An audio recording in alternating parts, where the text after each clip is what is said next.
तकरीबन आधी रात हो चुकी थी। मुझे बहुत तेज प्यास लगी थी और जग में पानी भी खत्म हो गया था। इसलिए मैं नीचे किचन से पानी लेने आई। नीचे सब तरफ अंधेरा पड़ा हुआ था। किचन से पानी लेकर मैं जैसे ही अपने कमरे में जाने के लिए सीढ़ियों पर गई, तभी मुझे मामी के कमरे से बहुत ही अजीब सी आवाज़ें सुनाई देने लगीं। मैंने जब उनके कमरे की तरफ देखा तो दरवाज़ा हल्का सा खुला हुआ था, जहाँ से रोशनी आ रही थी। मैं चुपके से दरवाजे के पास गई और जब मैंने अंदर झांक कर देखा तो मेरे होश उड़ चुके थे। मामी की आहें भरने की आवाज़ें साफ मेरे कानों में सुनाई दे रही थीं और उस वक्त मैंने उन्हें जिस अवस्था में देखा, मेरे होश उड़ चुके थे। अब तक पति पत्नी के बीच किस तरह के रिश्ते होते हैं, इसके बारे में मैंने थोड़ा बहुत ही सुन रखा था, लेकिन आज जो मैं अपनी आंखों के सामने देख रही थी, मुझे उस पर यकीन ही नहीं हो रहा था। मुझे नहीं पता था कि पति पत्नी के दरमियान ऐसा भी होता है। ये सब देखकर मेरी खुद की सांसें भी चढ़ने लगी थीं। अभी मैं ये सब देख ही रही थी कि फिर तो चंद मिनट में उस कमरे में एक भयानक तूफान सा आ गया। मामा ने मामी के मेरा नाम मीनाक्षी है। मैं 17 साल की एक बेहद खूबसूरत लड़की हूँ। मेरा जन्म एक भरे पूरे परिवार में हुआ है। मेरी दादी, मेरे ताऊ ताई, उनके बेटा बेटी, मैं और मेरे मम्मी पापा, हम सब लोग एक साथ एक ही छत के नीचे रहते हैं। हालांकि जैसा हर बड़े परिवार में होता है कि अगर लोग लंबे समय तक साथ रहते हैं तो उनमें लड़ाई झगड़ा होने शुरू हो जाते हैं, ठीक उसी तरह से मेरे परिवार में भी अक्सर मेरी माँ और मेरी ताई के बीच में लड़ाइयाँ होने लगती हैं। लेकिन कहते हैं ना कि जहाँ 4 बर्तन होंगे तो वह आपस में खटकेंगे ही। इसलिए इन सब बातों को हम में से कभी कोई दिल पर नहीं लगाता। गुस्से में आकर कई बार माँ और ताई ने अपना ये फैसला भी सबको सुनाया कि वह अलग रहना चाहती हैं, लेकिन ना तो उनके फैसले को मेरे पापा ने कभी माना और ना ही कभी मेरे ताऊ ने। और अगर वह लोग मान भी जाते तो भी ऐसा कुछ हो ही नहीं सकता था, क्योंकि मेरी दादी बहुत ही सख्त मिजाज की थी और घर में हर कोई उनसे बहुत डरता था। मेरे घर में मेरी दादी का ही राज चलता था और उनके रहते हुए हमारे घर का बंटवारा कभी भी नहीं हो सकता था। मेरी माँ और मेरी ताई के बीच में भले ही कितनी ही लड़ाइयाँ क्यों ना हो, लेकिन हम बच्चों के बीच में कभी भी अपनी माँओं के इस बर्ताव को लेकर आपसी मनमुटाव नहीं हुआ।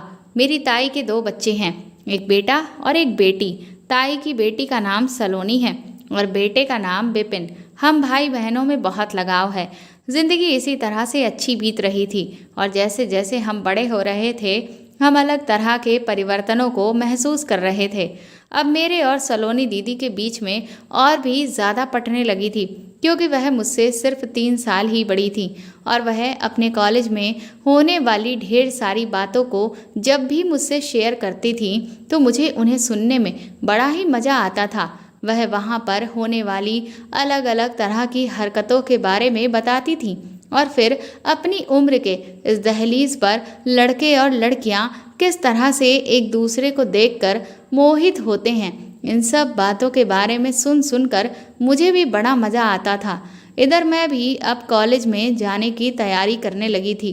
कॉलेज में पढ़ने को लेकर मैं बहुत ज़्यादा उत्साहित थी, क्योंकि पहले ही सलोनी दीदी के मुंह से वहाँ की तरह तरह की चर्चाओं को सुनकर मेरे अंदर लड्डू फूट रहे थे और कॉलेज लाइफ को जीने के लिए मैं बहुत ज़्यादा बेताब थी, क्योंकि वहाँ स्कूल की तरह कोई भी पाबंदियाँ नहीं होती हैं।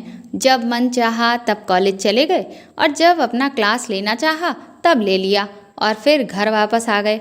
उसके अलावा सबसे बड़ी बात ये थी कि वहाँ पर हम अपने मन चाहे कपड़े पहन सकते थे।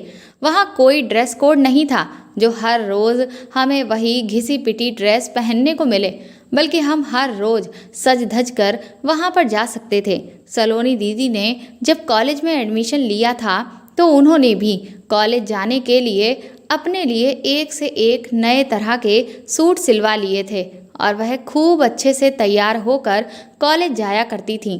उन्हें देखकर मेरा भी बहुत मन करता था कि ना जाने मैं कब कॉलेज जाऊंगी और इसी तरह से हर रोज़ अच्छे से तैयार होकर वहाँ खूब मस्ती करूंगी।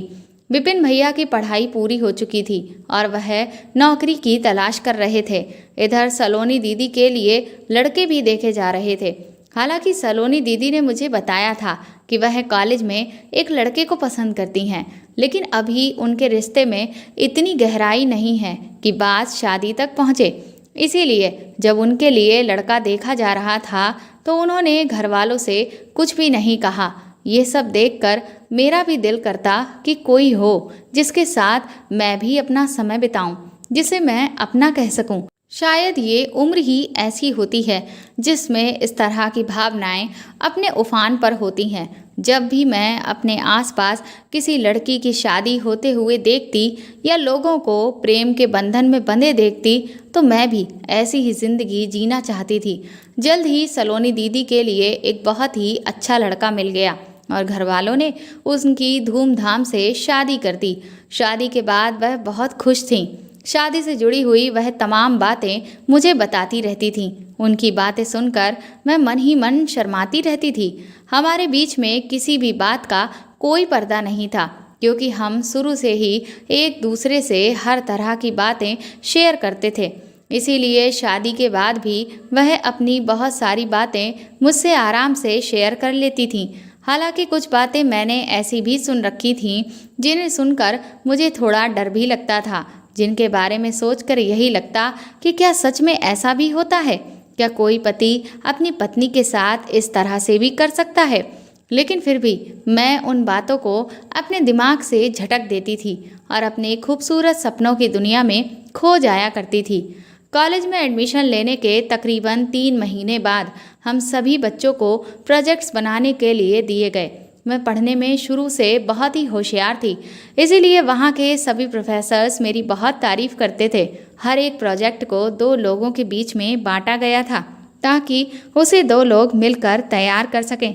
इन 3 महीनों में कॉलेज में मेरी किसी से भी कोई खास दोस्ती नहीं हुई थी, क्योंकि भले ही मैं वहाँ के माहौल को लेकर पहले से ही बहुत ज़्यादा खुश थी, लेकिन वहाँ पहुँचकर एक अजीब सा डर भी मुझे लगा रहता था।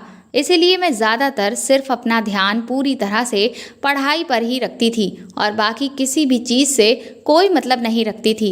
ना ही किसी से ज़्यादा बातचीत करती थी और कौन क्या कर रहा है इससे भी मुझे कोई लेना देना नहीं था। इसीलिए अब तक वहाँ पर मेरी किसी से कोई खास दोस्ती नहीं थी। बस कुछ एक लड़कियों से ही ठीक ठाक बोलचाल थी और लड़कों से भी मैं बस दूर ही रहती थी। सिर्फ दूसरों की अफवाहों को सुन सुनकर ही मज़े लेती रहती थी। मेरे प्रोजेक्ट्स में मेरा पार्टनर अभय को बनाया गया। प्रोजेक्ट बनाने के दौरान मेरी और अभय की बहुत अच्छी दोस्ती हो गई थी। धीरे धीरे मुझे ये एहसास होने लगा कि मैं अभय से प्यार करने लगी हूँ। अभय एक बहुत ही अच्छा लड़का था। वह मुझे बहुत ही सुलझा हुआ इंसान लगता था। इसी तरह से धीरे धीरे 1 साल बीत गया और मेरा प्यार उसके लिए बढ़ता ही चला गया। अभय पढ़ने में एक औसतन इंसान था, इसीलिए जब फर्स्ट ईयर में उसके मार्क्स कम आए तो उसने पढ़ाई में मुझसे मदद मांगी और मैं भी उसे पूरे दिल से अच्छे से हर सब्जेक्ट को लेकर तैयार करने में मदद करने लगी, जिसका नतीजा ये हुआ कि अगली बार जो एग्ज़ाम्स हुए उनमें अभय के मार्क्स बहुत ही अच्छे आए थे, जिस वजह से मैं भी बहुत खुश थी और अभय भी। इसी बीच एक दिन मौका देखकर मैंने अपने प्यार का इजहार अभय से कर दिया, ये सोचकर कि कहीं ऐसा ना हो कि इस सब में बहुत देरी हो जाए, क्योंकि मेरे घर में कॉलेज की पढ़ाई कंप्लीट होते ही लड़कियों की शादी तय कर दी जाती थी और मेरे लिए जानना बहुत ज़रूरी था कि क्या जितना प्यार मैं उससे करती हूँ वो भी मुझसे उतना ही प्यार करता है, क्योंकि अब मैं अभय के साथ शादी के सपने देखने लगी थी और अगर उसके दिल की बात जाने बिना ही मैं उसकी ज़िंदगी से चली जाती तो मुझे पूरी ज़िंदगी अफसोस रहता। इसलिए मैं ये गलती नहीं करना चाहती थी। मैंने जब अभय को अपने दिल की बात कही तो उसने भी मुझे अपने दिल का सारा हाल बयां कर दिया। मैं उस वक्त खुशी से फूली नहीं समा रही थी जब अभय ने भी यही कहा कि वह मुझसे बहुत प्यार करता है। इसके बाद हमारा रिश्ता और परवान चढ़ने लगा। मैंने सोच लिया था कि मैं अपने घर में सही समय आने पर अभय के बारे में बात करूंगी ताकि जल्द से जल्द हम दोनों की शादी हो जाए। इसलिए एक दिन मैंने ऐसे ही बातों में अभय से ये बात कही कि मैं जल्द ही अपने घर वालों से तुम्हारे और मेरे रिश्ते के बारे में बात करूंगी। उस वक्त ना जाने क्यों, लेकिन उसने मेरी किसी भी बात का कोई जवाब नहीं दिया और वह वहाँ से उठकर चला गया। इससे मुझे समझ में नहीं आया कि आखिर अभय के दिल में चल क्या रहा है। उस दिन के बाद से अभय ने मुझसे धीरे धीरे दूरियां बनाना शुरू कर दी, जिसकी वजह से मैं बहुत परेशान रहने लगी थी। इधर सलोनी दीदी का मेरे पास लगभग हर रोज़ फ़ोन आता था और जब उन्होंने मेरी आवाज़ से ही ये पहचान लिया कि मैं कुछ परेशान हूँ तो उनके कई बार पूछने पर मैंने उन्हें सब कुछ बता दिया। इस पर दीदी ने कहा कि मुझे इस सब में इतनी जल्दबाजी नहीं करनी चाहिए, क्योंकि कई बार सामने वाला हमें सिर्फ अपने टाइम पास के लिए इस्तेमाल कर रहा होता है। मैंने सलोनी दीदी से कहा कि अभय ऐसा लड़का बिल्कुल भी नहीं है, वह बहुत अच्छा है और वह सच में मुझे बहुत प्यार करता है। पर दीदी ने कहा कि जब हम किसी को अपना मानते हैं तो हम उसे शक की निगाह से बिल्कुल भी नहीं देख पाते हैं, क्योंकि हम उस पर बहुत भरोसा कर रहे होते हैं। इस वजह से जो हकीकत होती है वह हमें दिखाई नहीं देती। इसलिए बेहतर यही होगा कि पहले तुम उसके दिल में क्या चल रहा है ये अच्छे से टटोल लो और उसके बाद ही इस रिश्ते को लेकर आगे घर में बात करना, वरना कहीं ऐसा ना हो कि तुम ये सब करके अपने लिए ही एक नई मुसीबत खड़ी कर लो। सलोनी दीदी की इस बात ने मेरे दिलो दिमाग पर एक गहरी छाप छोड़ी थी। इसलिए मैंने सोच लिया था कि मैं इस बारे में अब अभय से साफ साफ बात करूंगी। लेकिन तभी अचानक मेरी तबीयत कुछ दिनों तक खराब रही, जिस वजह से मैं कुछ हफ्तों तक कॉलेज ही नहीं जा पाई। इस बीच में मैं ये देखकर बहुत हैरान थी कि मैं इतने दिन तक कॉलेज नहीं गई, लेकिन अभय ने एक बार भी फ़ोन करके मुझसे ये तक नहीं पूछा कि मैं आखिर कॉलेज क्यों नहीं आ रही हूँ। इस सब से मुझे बहुत दुख हो रहा था, लेकिन फिर भी मैं एक उम्मीद अपने दिल में लगाए बैठी थी और खुद को तरह तरह की तसल्लियाँ दे रही थी कि हो सकता है वह भी इस वक्त कॉलेज ना आ रहा हो, इसीलिए उसे मेरे आने या ना आने का कुछ भी पता ही ना हो। खैर 2 हफ्ते के बाद जब मेरी तबीयत कुछ ठीक हुई तो मैं बहुत ही उत्साहित होकर कॉलेज पहुंच गई, क्योंकि मैं अभय से मिलने के लिए बेकरार थी। उस दिन जब वह मुझे क्लासरूम में नहीं दिखाई दिया तो मैं सीधा कैंटीन पहुंच गई, पर कैंटीन में भी अभय मुझे जब कहीं नहीं दिखा तो मैंने उसके दोस्तों से पूछा तो उसके एक दोस्त ने मुझे बताया कि अभय क्लासरूम के पीछे जो छोटा सा गार्डन है वहाँ पर बैठा हुआ है। जब मैं वहाँ पहुँची तो वहाँ का नज़ारा देखकर मैं दंग रह गई, क्योंकि वहाँ अभय एक दूसरी लड़की के साथ बैठा हुआ था और वह जिस तरह से बैठे थे वह सब देखकर मेरा दिल चीख चीख कर रोने को कर रहा था। इससे पहले कि मैं आगे बढ़कर उससे कुछ कहती, तभी मैंने अभय के मुंह से जो बात सुनी उसने मुझे एक जगह पर जमा कर रख दिया था। अभय उस लड़की के सामने मेरा ही मजाक उड़ा रहा था और कह रहा था कि मैंने तो सिर्फ इसलिए मीनाक्षी से नज़दीकियां बढ़ाई ताकि एक तो प्रोजेक्ट्स में मेरे सबसे अच्छे नंबर आ सकें और दूसरा मैं पढ़ाई में उससे मदद ले सकूं। बिना ये सब किए हुए वह लड़की मेरी पढ़ाई में कभी भी इतनी मदद नहीं करती और मेरे इतने अच्छे नंबर कभी नहीं आते। बस इसीलिए मैं उसके इतना करीब गया, वरना वह तो इस काबिल भी नहीं कि उससे अभय की दोस्ती तक नसीब हो। ये कहते हुए वह बड़े ही घमंड में जोर से हंसा। ये सब देखकर मेरी आंखों से आंसू रुकने का नाम तक नहीं ले रहे थे। मैं तुरंत ही उल्टे पैर वहाँ से बाहर लौट आई और घर आकर मैं फूट फूट कर खूब रोई, इतना कि मेरी आंखें सूज चुकी थीं। घर वाले भी मेरी ऐसी हालत देखकर बहुत परेशान थे, तो मैंने उनसे बहाना बना दिया कि मेरी तबीयत अभी कुछ खास ठीक नहीं हुई है, बस इसी वजह से मेरी आंखें सूज गई हैं। लेकिन जब शाम को सलोनी दीदी का फ़ोन आया तो मैंने उन्हें सब कुछ बता दिया। इस पर दीदी ने कहा कि मैंने तुमसे पहले ही कहा था कि लोग अक्सर अपने फ़ायदे के लिए दूसरों की भावनाओं का मजाक उड़ाते हैं। बहुत कम ही लोग इस दुनिया में हैं जो वह दूसरों की भावनाओं की कदर करें। पर सलोनी दीदी ने कहा कि तुम बहुत लकी हो मीनाक्षी, जो तुम्हें बहुत पहले ही उस लड़के की सच्चाई पता चल गई। तुम्हें भले ही इस वक्त बुरा लग रहा होगा, लेकिन ये तुम्हारी खुशनसीबी है कि तुम एक बुरे इंसान से बच गई हो। अगर तुम्हारी उससे शादी हो जाती तो वह तुम्हारी ज़िंदगी बर्बाद कर देता। तुम्हें जो तकलीफ़ें होती वह ना झेलने के काबिल होती। तुम्हें नहीं पता शादी के बाद लड़कियों को क्या क्या झेलना होता है, और फिर एक बार अगर शादी हो जाती है तो फिर घर वाले भी कुछ खास मदद नहीं कर पाते। इसीलिए जो हुआ अच्छे के लिए हुआ। तुम्हें अब अपनी पढ़ाई पर ध्यान देना चाहिए और आगे बढ़ना चाहिए। सलोनी दीदी की बातों से मुझे थोड़ी तसल्ली तो मिली थी, लेकिन फिर भी अभय ने मेरे साथ जो कुछ भी किया था वह सब मैं भूल नहीं पा रही थी। इसके बाद मैंने कॉलेज जाना बहुत ही कम कर दिया था। जब भी कॉलेज जाती थी तो बस अपने लेक्चर्स अटेंड करने के बाद मैं सीधा घर आ जाती थी। अभय ने ये जब नोटिस किया कि अब मैं उसकी पढ़ाई में कोई भी मदद नहीं कर रही हूँ तो वह फिर से पहले की तरह ही मेरे सामने अपना झूठा चेहरा लेकर मुझे फंसाने के लिए आ जाता था। लेकिन मैंने भी फैसला कर लिया था कि अब मैं इस इंसान से कोई भी मतलब नहीं रखूँगी। इधर कॉलेज के एग्ज़ाम जब ख़त्म हुए और छुट्टियां शुरू हुईं तो घर पर रह रहकर मैं बोर हो चुकी थी, क्योंकि खाली समय में मेरे दिमाग में वही सब बातें हद से ज़्यादा घूमती रहती थीं। इसीलिए जब मुझे कुछ भी नहीं सूझा तो मैंने माँ से ज़िद करने लगी कि मुझे कुछ दिनों के लिए मामा के घर जाना है।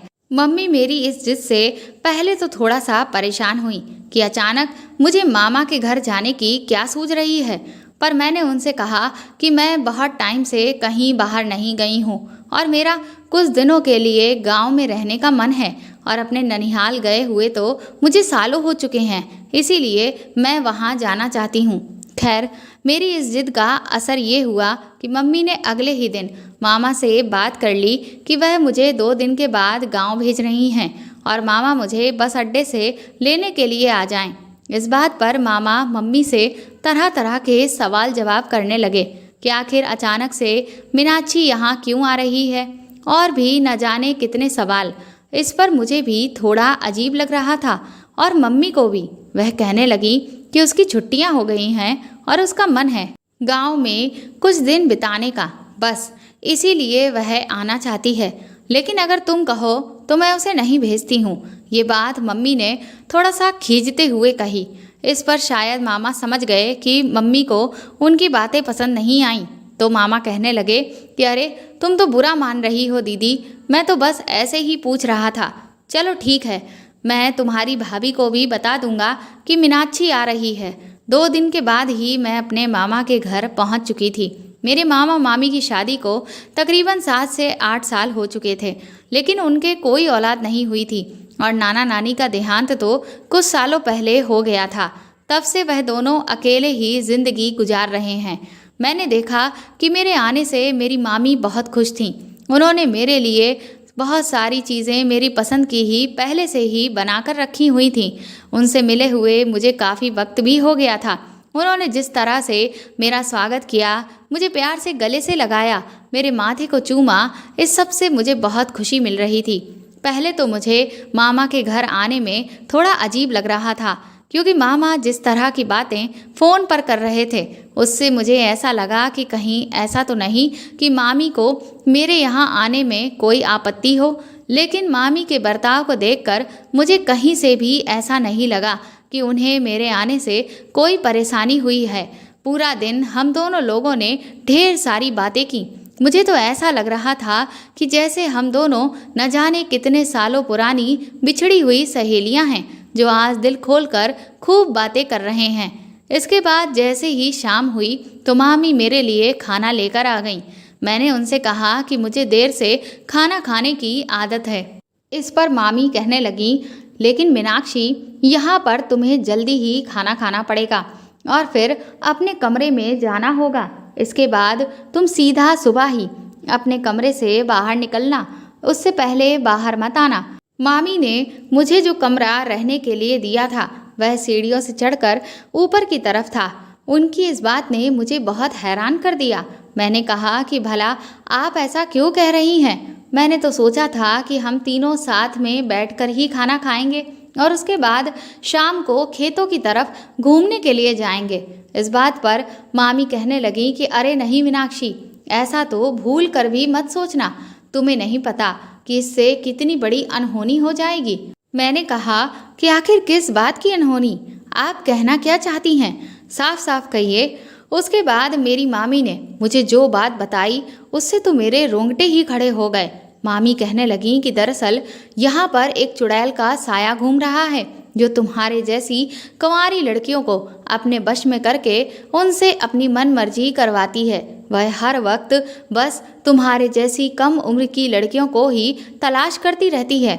इसीलिए शाम ढलते ही यहाँ की सारी कुंवारी लड़कियाँ अपने घरों में कैद हो जाती हैं और गलती से भी घर से बाहर कदम नहीं निकालती। इसीलिए तुम्हें भी मैं अपने कमरे में रात होने से पहले भेज रही हूँ, क्योंकि मैं नहीं चाहती कि तुम किसी भी तरह की मुसीबत में पड़ो। मामी की इस बात ने तो मेरे पसीने ही छुड़ा दिए थे। मेरा गला प्यास से बुरी तरह से सूखने लगा। मुझे भूत प्रेत चुड़ैल इन सब चीज़ों से बहुत डर लगता था। मैं मन ही मन सोचने लगी कि कहाँ तो मैं गांव में मौज मस्ती करने के लिए आई थी और कहाँ मामी ने मुझे ऐसी बात बता दी कि अब तो मुझे यहाँ आने पर अफसोस सा होने लगा था। मेरे डर को मामी ने भांप लिया। वह मेरे सर पर हाथ फेरते हुए कहने लगी कि तुम्हें डरने की ज़रूरत नहीं है मीनाक्षी, बस थोड़ी सावधानी बरतनी है। शाम ढलने से पहले ही तुम्हें अपने कमरे में चले जाना है और बस सीधा सुबह को ही कमरे से बाहर निकलना है। चाहे फिर कुछ भी हो जाए, लेकिन तुम अपने कमरे से बाहर मत आना। इसके बाद मैंने फटाफट से खाना खाया और अपने कमरे में ऊपर चली गई। कुछ देर तो मैं कमरे में यहाँ वहाँ टहलती रही, लेकिन मुझे अजीब सी घुटन सी हो रही थी। तभी मेरी नज़र मेरे कमरे में लगी हुई एक खिड़की पर पड़ी। मैं जब उस खिड़की को खोलकर देखा तो सामने कोई भी मकान नहीं बना हुआ था। वहाँ सिर्फ दूर दूर तक खुला मैदान ही दिख रहा था, जहाँ पर कुछ एक पेड़ भी खड़े हुए दिखाई दे रहे थे। शाम के वक्त तो ये नज़ारा काफ़ी मनमोह रहा था, लेकिन जैसे जैसे रात बढ़ने लगी और घना अंधेरा छाने लगा, वैसे वैसे वह नज़ारा डरावना होने लगा और मेरे अंदर एक अजीब सी दहशत समाने लगी थी। डर के मारे मैंने उस खिड़की को तुरंत ही बंद कर दिया, क्योंकि अगर वह खिड़की खुली रहती तो शायद ही है जो मुझे एक पल के लिए भी नींद आती। मामी की वह सारी बातें मेरे दिमाग में बार बार घूम रही थीं। मुझे कुछ भी समझ में नहीं आ रहा था, इसलिए मैंने तुरंत ही सलोनी दीदी को फ़ोन लगा दिया और उन्हें फ़ोन करके इस बारे में सब कुछ बता दिया। मेरी बात सुनकर सलोनी दीदी जोर जोर से हंसने लगी। कहने लगी, तुम भी बिल्कुल पागल हो मीनाक्षी। आज के टाइम पर भी तुम इस तरह की अंधविश्वास भरी बातों पर विश्वास करती हो। भूत चुड़ैल कुछ भी नहीं होता है, ये सब हमारे मन का वहम होता है। और गांव में तो अक्सर लोग इस तरह की बातों पर आंखें मूंद कर विश्वास कर लेते हैं। कोई भी अगर ऐसी वैसी चीज़ दिख जाती है तो बस सीधा उसे भूत चुड़ैल ही साबित कर देते हैं। लेकिन तुम तो पढ़ी लिखी हो, कम से कम तुम तो इन सब बातों में विश्वास मत करो। मुझे सलोनी दीदी की बात कुछ ठीक लगी। मैंने कहा कि शायद आप ठीक कह रही हो। मामी ने मुझसे जो कुछ कहा उसका असर मेरे दिमाग पर इतना ज़्यादा हुआ था कि मेरे सोचने समझने की क्षमता ही जैसे खत्म हो गई थी और एक अजीब सा डर मेरे दिल और दिमाग पर छाने लगा था, जिसकी वजह से मुझे हर चीज़ में डर ही लग रहा था। लेकिन आपकी बात सुनकर मुझे लग रहा है कि शायद इस सब में कोई भी सच्चाई नहीं है, इसीलिए मुझे बहुत ज़्यादा डरने की ज़रूरत नहीं है। इसके बाद मैंने फ़ोन रख दिया। मैंने सोचा कि मैं बेकार ही इतना परेशान हो रही थी, मुझे इन सब बातों पर ध्यान नहीं देना है। लेकिन अगर मामी ने मुझे रात को कमरे से बाहर निकलने को मना किया है तो मैं बाहर नहीं निकलूँगी, क्योंकि अगर मैंने उनकी बात नहीं मानी तो फिर वह ना जाने मेरे बारे में क्या सोचेंगी कि मैं बड़ों की बात नहीं मानती हूँ। इसके बाद मैं चुपचाप लेटकर सो गई। करीब आधी रात के वक्त अचानक ही मुझे एक अजीब सी आवाज़ सुनाई दी, जिससे तुरंत ही मेरी आँख खुल गई। उस आवाज़ ने मुझे बुरी तरह से डरा कर रख दिया। वह आवाज़ किधर से आ रही थी पहले तो मुझे समझ ही नहीं आया। फिर मुझे लगा कि शायद वह आवाज़ मेरे दरवाजे से बाहर की तरफ से आ रही है। इस सब ने मुझे बुरी तरह से डरा दिया। मेरी जरा भी हिम्मत नहीं हुई कि मैं उठकर देखूं कि आखिर ये सारा माजरा क्या है। मैंने अपनी चादर में ही दुबक गई थी और अपनी आंखें कसकर बंद कर ली। फिर ना जाने कब मेरी आंख लग गई। जब मैं सुबह उठी और मुझे रात का वह पूरा वाकया याद आया तो मैं एक बार फिर से घबरा गई। पहले मैंने सोचा कि मैं इस बारे में मामी को बताती हूँ, लेकिन फिर मैंने सोचा कि अगर मैं उनसे कुछ कहूँगी तो फिर वह यही कहेंगी कि देखो, मैंने तुमसे कहा था कि वह साया यहीं कहीं घूमता है, और फिर तो वह और ज़्यादा इन सब बातों पर पक्का यकीन करने लगेंगी। ये सोचकर मैंने मामी से कुछ भी नहीं कहा। धीरे धीरे दिन यूं ही बीत रहे थे। मामी मुझे दिन में तो कुछ जगहों पर घुमाने के लिए ले जाती थीं, लेकिन शाम होते ही सीधा मुझे मेरे कमरे में भेज देती थीं। मेरे मामा बहुत कम ही बातचीत किया करते थे। ये देखकर मुझे थोड़ा अजीब भी लगता था, क्योंकि मेरी मम्मी और मेरी मौसियाँ तो बहुत ज़्यादा बातूनी हैं, लेकिन शायद मेरे मामा का स्वभाव उन सब से अलग था, इसीलिए वह ऐसे थे। लेकिन खैर, मेरी मामी बहुत अच्छी थीं। उनके साथ मुझे वक्त का पता ही नहीं चलता था।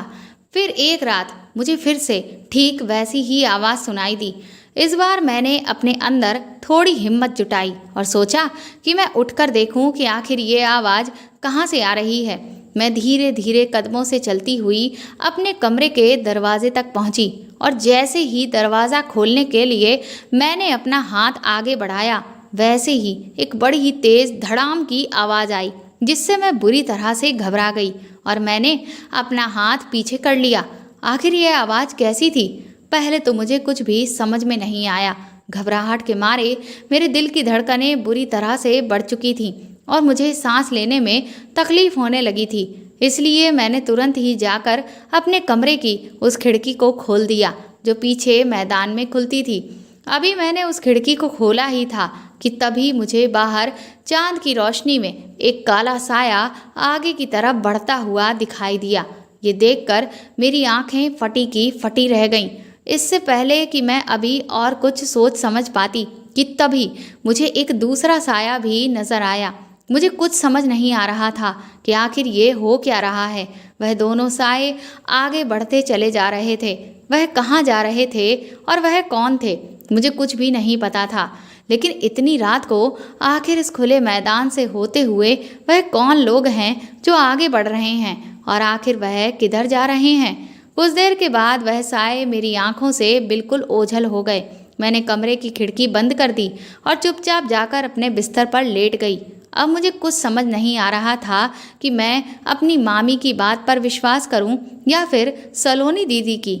एक बार को तो मेरा जी चाहा कि मैं सुबह मामी से बोल दूं कि मैं वापस घर जाना चाहती हूँ, लेकिन दूसरी तरफ मैं ये भी सोच रही थी कि मैं इतनी भी डरपोक नहीं हूँ कि इन सब चीज़ों से डरकर इस तरह से यहाँ से भागकर चली जाऊँ। और फिर आखिर ये पहेली क्या है, इसको भी अब मैं सुलझाना चाहती थी। क्या वाकई में जो मामी कह रही हैं वह सच है, या फिर कोई है जो सारे गांव वालों को बेवकूफ़ बना रहा है? अगले दिन जब मैं सुबह सोकर उठी और नीचे मामी के पास किचन में आई तो मैंने देखा कि मामी की तबीयत मुझे कुछ ठीक नहीं लग रही थी। उनकी आंखें काफ़ी सूजी हुई थीं और उनके हाथों पर भी कुछ अजीब से निशान थे।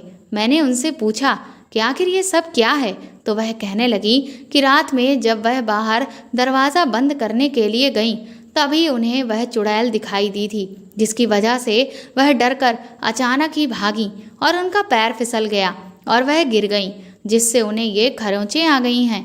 मामी के मुंह से ये बात सुनकर मैं एक बार फिर से घबरा गई और मुझे रात में दिखने वाले वह दो साए फिर से याद आने लगे। पहले तो मेरा मन किया कि मैं मामी से कहूँ कि मैंने भी रात में खिड़की से इस तरह के कुछ साए देखे थे, लेकिन फिर मैंने सोचा कि मेरा ऐसा कहने से कहीं ये बात और ना बिगड़ जाए, कहीं मामी और भी ज़्यादा ना डर जाएं। मैंने मामी से कहा कि भूत चुड़ैल कुछ भी नहीं होता है मामी, ये सब आपका वहम है। मामी कहने लगी, नहीं मीनाक्षी, मैं सच कह रही हूँ, वरना देखो मुझे ये चोट आखिर कैसे लगती।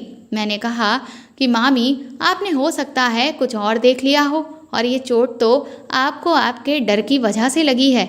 आप डर कर भागी और आपका पैर फिसल गया, बस और कुछ नहीं। मामी ने कहा कि तुम मेरी बात मानो या ना मानो, लेकिन जो मैं कह रही हूँ वह बिल्कुल सच है। उसी दिन की रात को मुझे बहुत तेज प्यास लगी। जब मैंने उठकर जग में पानी देखा तो वह तो खत्म हो चुका था। पहले तो मैंने सोचा कि पानी लेने नहीं जाती हूँ, लेकिन फिर मैंने खुद को समझाया कि मुझे इतना नहीं डरना चाहिए। इसीलिए मैं चुपके से नीचे पानी लेने चली गई। सोचा कि धीरे से पानी लेकर वापस आ जाऊंगी, क्योंकि अगर मामी को पता चल जाता तो वह मुझ पर बहुत गुस्सा करती। मैं अभी किचन से पानी लेकर वापस लौट ही रही थी कि तभी मुझे मामी के कमरे से अजीब सी आवाज़ें सुनाई दी। उनके कमरे का दरवाज़ा बिल्कुल हल्का सा खुला हुआ था। मुझसे रहा नहीं गया और मेरे कदम खुद ब खुद उनके कमरे की तरफ बढ़ गए। मैं जैसे ही उनके कमरे के पास पहुंची तो वहां का नज़ारा देखकर मेरे होश उड़ चुके थे। मामी उस वक्त ज़मीन पर बैठी हुई थी और वह पूरी तरह से हाँफ रही थी। उनके सारे बाल भी बिखरे हुए थे। इसके बाद मैंने आगे जो कुछ भी देखा उससे मेरे होश उड़ गए। मामा मामी के साथ जो व्यवहार कर रहे थे उसे देखकर मुझे रोना आ गया। मैंने लोगों के शादीशुदा जीवन के बारे में बहुत कुछ सुना था, लेकिन मुझे ये नहीं पता था कि शादी के बाद क्या कई महिलाओं के साथ ऐसा भी होता है, और मेरे मामा मामी के साथ आखिर ऐसा कैसे कर सकते हैं। मुझे तो अभी भी यकीन नहीं हो रहा था। मैं वह सब और ज़्यादा नहीं देख सकती थी, इसीलिए तुरंत ही भागकर मैं अपने कमरे में चली आई। अगले दिन मैं बहुत ज़्यादा बेचैन थी और इसीलिए मैं मामी से बात भी नहीं कर रही थी। इस पर मामी मुझसे बार बार पूछ भी रही थी कि आज मैं इतना खामोश क्यों हूँ, लेकिन मैंने तबीयत ठीक ना होने का बहाना बना दिया। पर यह बात मेरे दिल में बार बार चुभ रही थी।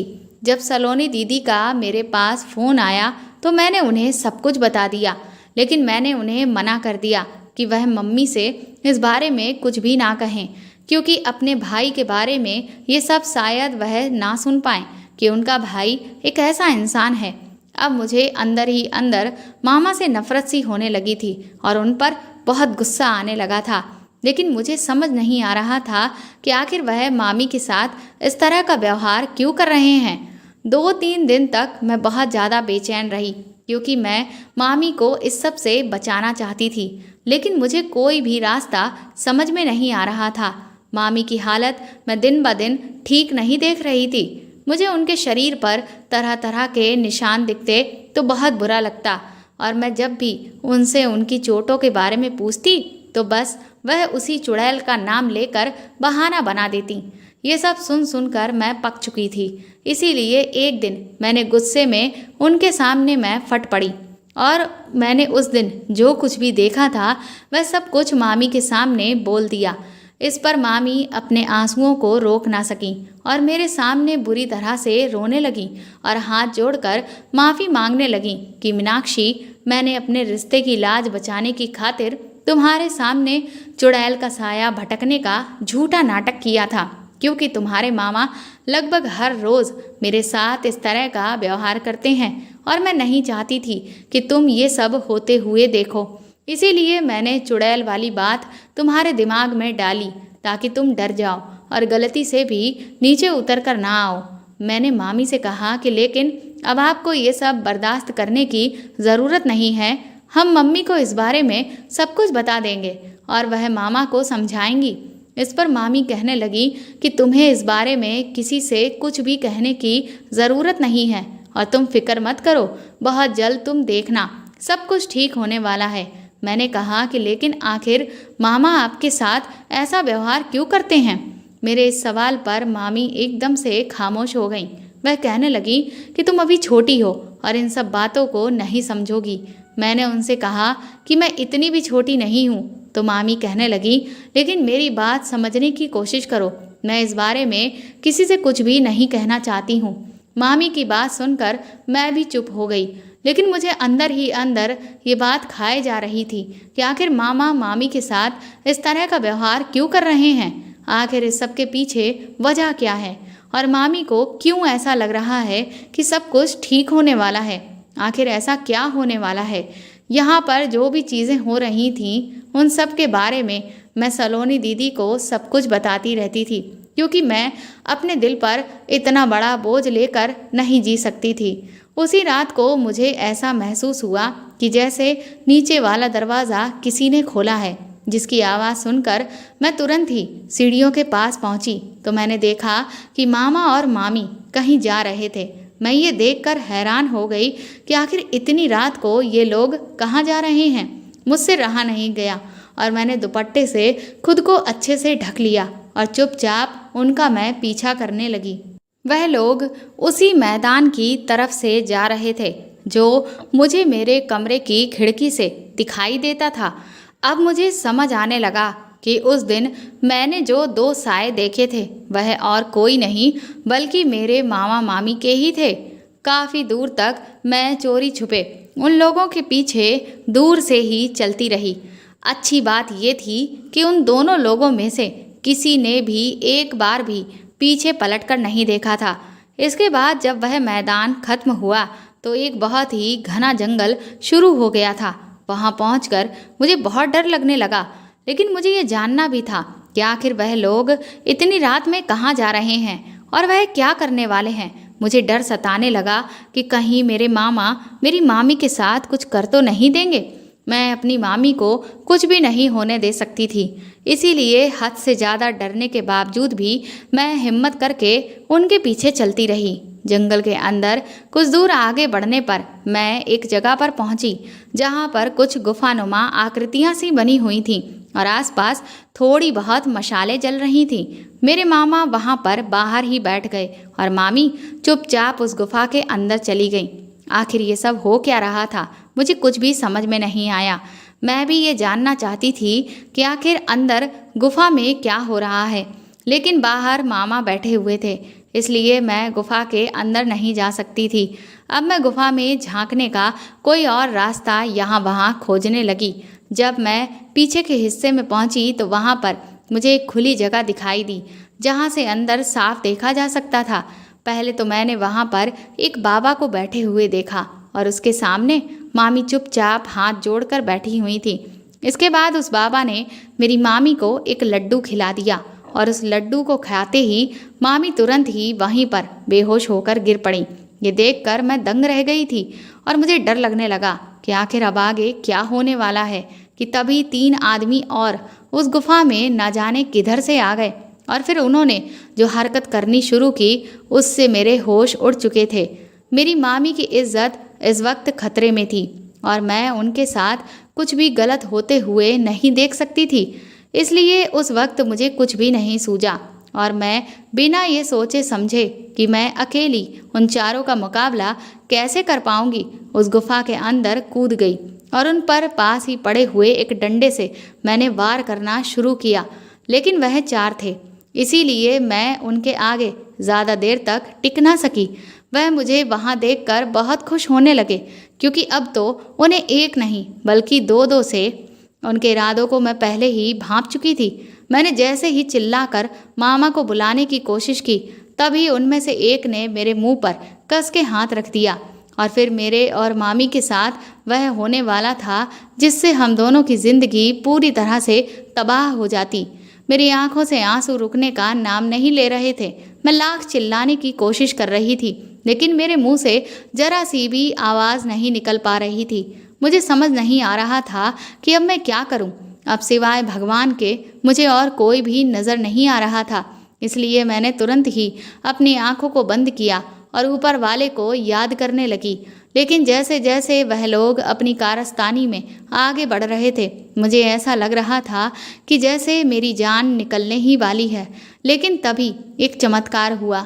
हमारी जिंदगियां खराब होने से पहले ही किसी ने वहां पर आकर उन लोगों को बहुत ज़ोर से पीटा। जब मैंने आँख खोलकर सामने देखा तो मेरे होश उड़ चुके थे क्योंकि मेरे सामने मेरी मम्मी, पापा, विपिन भैया, मामा जी और पुलिस खड़ी हुई थी। वह सब वहाँ अचानक कैसे आ गए मुझे कुछ भी समझ में नहीं आ रहा था। खैर, पुलिस ने तुरंत ही उन चारों आदमियों को गिरफ्तार कर लिया और उसके बाद हम सभी वापस घर लौट आए। मामी अभी भी बेहोश थीं। मम्मी बार बार उनके चेहरे पर पानी के छींटे मारकर उन्हें होश में लाने की कोशिश कर रही थीं। थोड़ी देर के बाद जब उन्हें होश आ गया तो सभी लोगों को वहाँ पर अचानक यूँ देखकर वह भी सकते में आ गईं। मुझे भी अभी तक समझ नहीं आ रहा था कि वह लोग आखिर वहाँ कैसे आ गए। अभी मैं ये सब सोच ही रही थी कि तभी मम्मी ने मामा के मुंह पर एक खींचकर तमाचा मारा और उन्हें खूब खरी खोटी सुनाई। मामा शर्मिंदगी से अपनी नज़रें झुकाए खड़े हुए थे। मम्मी ने कहा कि मुझे शर्म आती है तुम्हारे जैसे इंसान को अपना भाई कहते हुए। मम्मी मामी पर भी बुरी तरह से चिल्लाने लगी कि तुमने भी मुझे कुछ भी नहीं बताया और इसीलिए बात आज यहाँ तक इतनी बढ़ चुकी थी। अगर हम लोग वहाँ सही समय पर नहीं पहुँचते तो तुम लोगों की जिंदगियाँ आज खराब हो चुकी होती। मुझे अभी भी कुछ भी समझ नहीं आ रहा था। मैंने मम्मी से कहा कि आखिर यहाँ पर हो क्या रहा है और आप अचानक वहाँ कैसे पहुँच गईं। इस पर मम्मी ने कहा कि कल शाम को ही सलोनी अपने ससुराल से घर आई हुई थी और उसने मुझे यहाँ पर जो कुछ भी हो रहा था उस सब के बारे में सब कुछ बता दिया। ये सब सुनकर मुझे बहुत फिक्र होने लगी, इसलिए मैंने तुम्हारे पापा और विपिन से यहाँ पर आने के लिए कहा। रास्ते में हमारी गाड़ी खराब हो गई, जिसकी वजह से हमें यहाँ आते आते काफ़ी रात हो चुकी थी। जब हम रात में यहाँ घर पहुँचे तो देखा कि दरवाजे तो खुले पड़े थे। जब मैं अंदर इस कमरे में आई तो यहाँ कोई भी नहीं था। तुम्हारे पापा ने कहा कि हमें कुछ देर यहीं पर रुककर हम लोग इंतज़ार करते हैं, हो सकता है कि तुम लोग यहीं कहीं आसपास हो। मैं अभी बैठकर तुम लोगों का इंतज़ार कर ही रही थी कि तभी मेरी नज़र मंदिर के पास रखे हुए एक कलश पर गई। मम्मी ने उस कलश को उठाकर मुझे दिखाया। उस पर एक अजीब सा निशान गुदा हुआ था। मम्मी कहने लगी कि इस निशान को देखते ही मैं समझ गई कि आखिर यहाँ पर हो क्या रहा है, और फिर मैंने तुरंत ही पुलिस को खबर दी और हम लोग वहाँ पर पहुँच गए। मैंने मम्मी से कहा कि लेकिन आखिर इस निशान का और मामी के वहाँ उस गुफा में जाने का इन सब का कनेक्शन क्या है। तो मम्मी मुझे बताने लगी कि दरअसल ये बात अभी की नहीं, आज से काफ़ी सालों पहले की है, जब मैं तकरीबन 10-11 साल की रही होंगी। उस वक्त हमारे गांव में एक बाबा आया हुआ था। गांव वाले उस बाबा पर अंधविश्वास करते थे और उसे चमत्कारी मानते थे। मेरी चाची, जिन्हें कई सालों से बच्चे नहीं हो रहे थे, तो वह उस बाबा के पास अपना इलाज कराने के लिए गईं। चाचा को भी यही लगा कि वह बाबा चमत्कारी है और उनके आशीर्वाद से उनकी सूनी गोद भर जाएगी, लेकिन ऐसा नहीं हुआ। वह बाबा ठग था। उसने मेरी चाची के साथ गलत किया। न सिर्फ उसने बल्कि उसके सभी साथियों ने। पहले तो उसने चाची को इस बात की धमकी दी कि अगर उन्होंने इस सब के बारे में किसी से भी कुछ भी कहा तो वह चाची को सब जगह पर बदनाम कर देंगे और गांव वाले भी बाबा की ही बात मानेंगे, क्योंकि गांव वाले उस पर अंधा विश्वास करते थे। लेकिन मेरी चाची ये सब कुछ बर्दाश्त ना कर सकी और उन्हें इस सब से गहरा सदमा लगा था। उन्होंने एक चिट्ठी लिखी जिसमें उन्होंने उस बाबा की एक एक काली करतूत के बारे में सब कुछ बता दिया और उसके बाद खुद की ज़िंदगी को ख़त्म कर लिया, जिसकी वजह से मेरे चाचा ने अपना दिमागी संतुलन खो दिया था और वह पूरी तरह से पागल हो गए थे। इधर जब ये घटना हुई तो गांव की कई महिलाओं ने अपनी चुप्पी तोड़ी और उन्होंने भी बाबा के बहुत सारे राज खोले, जिसके बाद से पुलिस को खबर कर दी गई। लेकिन इससे पहले कि पुलिस बाबा को पकड़ती वह यहाँ से 9-2-11 हो गया। इसके बाद हम लोगों को पता चला कि ये बाबा बहुत बड़ा फर्जी इंसान था। यह अब तक इसी तरह से ना जाने कितने ही कारनामे कर चुका था और ये इसका बहुत पुराना पेशा था। इस बाबा के पास जो भी इंसान जाता था उसे ये कलश देता था, जिस पर इसी तरह का निशान बना होता था। मुझे ये निशान तब से ही याद था और जैसे ही मैंने इस निशान को आज यहाँ देखा तो मेरे होश उड़ चुके थे और मुझे ये समझते देर न लगी कि आज फिर से वही वाक़या दोहराया जाने वाला है जो इतने सालों पहले घटा था। इसीलिए बिना देरी किए हम तुरंत ही वहाँ पहुँच गए जहाँ इतने सालों पहले उस बाबा ने भी अपना डेरा जमाया हुआ था। मामी मम्मी के आगे हाथ जोड़कर रोने लगी, कहने लगी कि मैंने ये सब कुछ सिर्फ इसलिए बर्दाश्त किया ताकि मेरी गोद भी भर जाए। ये मुझे बहुत समय से उस बाबा के पास ले जाना चाहते थे, लेकिन मैं हर बार इनकार कर देती थी, जिसकी वजह से ये मुझ पर जुल्म कर रहे थे। फिर जब सब कुछ मेरी बर्दाश्त से बाहर हो गया तो मैं एक बार उनके साथ उस बाबा के पास चली गई। फिर उसने मुझे अपनी चिकनी चुपड़ी बातों में फंसा लिया और मुझे भी इस बात का यकीन दिला दिया कि मैं बहुत जल्द ही माँ बन जाऊंगी। मैं भी माँ बनने की उम्मीद में इस कदर अंधी हो गई थी कि मुझे इसमें कुछ भी गलत दिखाई नहीं दिया, और इसीलिए आज एक बार फिर से मैं उनके साथ इस बाबा के पास चली गई और उसने जैसा कहा मैं चुपचाप वैसा करती रही। मम्मी ने मामा से चिल्लाते हुए कहा कि आज अच्छे से अच्छा इलाज अस्पतालों में मौजूद है, लेकिन तुमने डॉक्टर के पास जाने की जगह उस बाबा पर विश्वास किया। पढ़े लिखे होने के बावजूद भी तुम्हारी अकल पर पत्थर पड़ गए थे। इस पर मामी कहने लगी कि इन्होंने ये सब सिर्फ अपने अहंकार को संतुष्ट करने के लिए किया, क्योंकि जब मेरे कहने पर ये अस्पताल गए थे तो वहाँ जो रिपोर्ट्स आई थी उसमें कमी मुझ में नहीं बल्कि इनमें निकली थी, जिस बात को ये बर्दाश्त नहीं कर सके। और ये बार बार मुझे इस बात का यकीन दिलाते रहते थे कि सारे डॉक्टर्स और रिपोर्ट्स झूठी हैं, इनमें कोई कमी नहीं है बल्कि कमी मुझ में ही है, और इसीलिए इलाज की ज़रूरत मुझे है।